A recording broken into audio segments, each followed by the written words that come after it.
April মাসে আসতেছে রমাদান, খবরদার কেউ একা একা ইফতারি করবেন না। একা ইফতারি করেন নাকি আপনারা? একসাথে। আল্লাহর হাবিব সাল্লাল্লাহু আলাইহি ওয়াসাল্লাম বললেন, কেউ যদি কাউকে ইফতারি খাওয়ায়, যিনি খাওয়ালো উনি রোজা রেখে যেই সওয়াব, খাওয়ানোর কারণে ওই সওয়াব। সাহাবারা বললেন, ইয়া রাসূলুল্লাহ, ইফতারি খাওয়ানোর মতো পয়সা তো আমাদের নাই। আল্লাহর হাবিব সাল্লাল্লাহু আলাইহি ওয়াসাল্লাম বললেন, ওয়ালাউ বিশারবাতি মা, যদি এক ঢোক পানি দিয়েও ইফতারি খাওয়া তবেও এই সওয়াব পাওয়া যাবে। ওয়ালাউ বিআযকা চিলাবান, এক ঢোক দুধ দিয়ে খাওয়ালো। ওয়ালাউ বিতামরা, একটা খেজুর দিয়ে ইফতারি করালো, এই সওয়াব। সুবহানাল্লাহ পড়েন। দুই ভাই ইফতারি করতে বসছেন, আপনার প্লেট থেকে একটা পেঁয়াজু আপনার ভাইয়ের প্লেটে দিলেন, আপনার ভাই একটা খেজুর আপনার প্লেটে দিল, দুইজনের ইফতারি খাওয়ানোর সওয়াব হয়ে গেছে। সুবহানাল্লাহ কইতে পারলেন না?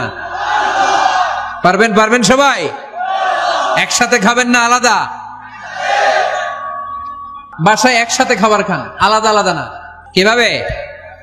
একসাথে। যদি একান্নবর্তী ফ্যামিলি হয়, ভাই বোন চাচা মামা একসাথে, তাহলে ছেলে মেয়েরা একসাথে বসবেন না। ছেলেরা সবাই একসাথে, তাদের খাওয়া শেষ, এরপরে মেয়েরা সবাই একসাথে। আর যদি নিজের ফ্যামিলি, স্বামী স্ত্রী ছেলে মেয়ে, তাহলে সবাই মিলে একসাথে খাবেন। খাবেন কোন হাতে? বাম হাতে নাকি?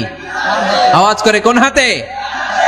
আল্লাহর হাবিব বলেছেন, লা তাকুলু বিশিমাল, বা হাতে খেও না, ফা ইন্না শাইতানা ইয়াকুলু বিশিমাল, কারণ শয়তান খায় বা হাতে। আমরা খাই কোন হাতে? ডান হাতে। খাওয়ার শুরুতে কি পড়বো? খাওয়ার পরে কি পড়বো? মনে থাকবে? বাচ্চারা উল্টা কাজ করতে পছন্দ করে বেশি। দেখবেন বাচ্চারা ডাইন পায়ের জুতা পরে বাম পায়ে, বাম পায়েরটা পরে। আমার মেয়ে সব সময় এটা করবে। আমি জুতা পরাই দিলে ঠিক, নিজে পড়লে বাম পায়েরটা দেয় ডান পায়ে, ডান পায়েরটা দেয় বাম পায়ে, আর গ্লাস ধরবে বাঁ হাতে, যতক্ষণ আমি না ঠিক করে দিব। এবং বিসমিল্লাহ বলতে ওরা ভুলে যায়, বারবার স্মরণ করিয়ে দিবেন, বারবার। এখন ওর মস্তিষ্ক নরম আর উর্বর, ভেরি ফার্টাইল ওদের মস্তিষ্ক।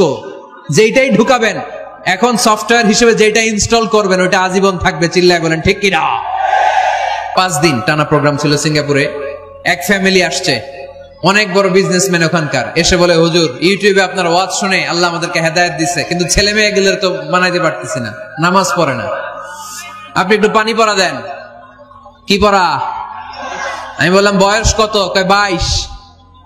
আমি কই পানি পড়া না, আমারে বাইটা খাওয়াই দিলে হবে না, কারণ কাঁচা না নোয়ালে বাস, পাকলে করে টাস টাস। আগে দেরি করা যাবে না, দেরি করলে কষ্ট হয়ে যায়। আল্লাহ হেদায়েত না দিলে তখন এদেরকে বোঝানো যাবে না। ছোট্ট সোনামণিরা, ওরা এখন কাদাকে যেমন খুশি তেমন ডিজাইন করা যায় কি যায় না? ডিজাইন করার পরে যখন শুকিয়ে যায় তখন আর কিছু করা যায়? তখন বাঁকা করতে গেলে কি হবে? ভেঙে যায়। একসাথে খাবেন, খাবার শেয়ার করবেন। একে অপরের সাথে খাবার শেয়ার করলে মহব্বত বাড়ায় দেয় কে? আল্লাহর হাবিব সাল্লাল্লাহু আলাইহি ওয়াসাল্লাম খেতে বসলে কখনো খাবারের বদনাম করতেন না। সহিহ বুখারীর হাদিস, মা আবা রাসূলুল্লাহ সাল্লাল্লাহু আলাইহি ওয়াসাল্লাম তুআমান কাত্তু, কখনো খাবারের বদনাম করেন নাই। এই 63 বছরের জীবনে কখনো না, একবারও না। ইনিশতাহাহু আকালাহু, ভাল লাগলে খাইতেন, বেশি বেশি খাইতেন। ওয়া ইন কারিহাহু তারাকা, ভালো না লাগলে রেখে দিতেন, ওটার দিকে তাকাতেন না। কিন্তু কখনো বলেন নাই লবণ বেশি হয়েছে, কখনো বলেন নাই ঝাল বেশি হয়েছে, এগুলো বললেন না। বলবেন? মহিলা প্যান্ডেলের ভাবিরা খুব খুশি, এখন খুশি হয়ে গেছে। ভাবিদেরকে বলবো, আপনারাও আপনাদের সর্বোচ্চটা দিয়ে ভাইয়ের জন্য রান্না করেন, যাতে ভাইয়ের খেতে কষ্ট না হয়, ঠিক কিনা? চেক এন্ড ব্যালেন্সের দরকার আছে না নাই? Islam is check and balance, very balanced religion, খুবই ভারসাম্যপূর্ণ জীবন ব্যবস্থা। খাবারের বদনাম করবেন না। খাবেন, খাওয়ার শেষে শুকরিয়া করবেন কার? ঘরে মাঝে মাঝে একসাথে জামাতে নামাজ পড়বেন। শুনতেছেন? আমার কথা শুনতে পাচ্ছেন? The family that prays together stays together, যে ফ্যামিলিগুলো একসাথে নামাজ পড়ে, এই ফ্যামিলিগুলো একসাথে টিকে থাকে আজীবন। সুবহানাল্লাহ নাই? বাইরে বৃষ্টি, আপনি মসজিদে যেতে পারছেন না জামাতে নামাজ পড়ার জন্য, কি করবেন? ঘরের সবাইরে নিয়ে নিজে ইমাম হয়ে যাবেন। পারা যাবে?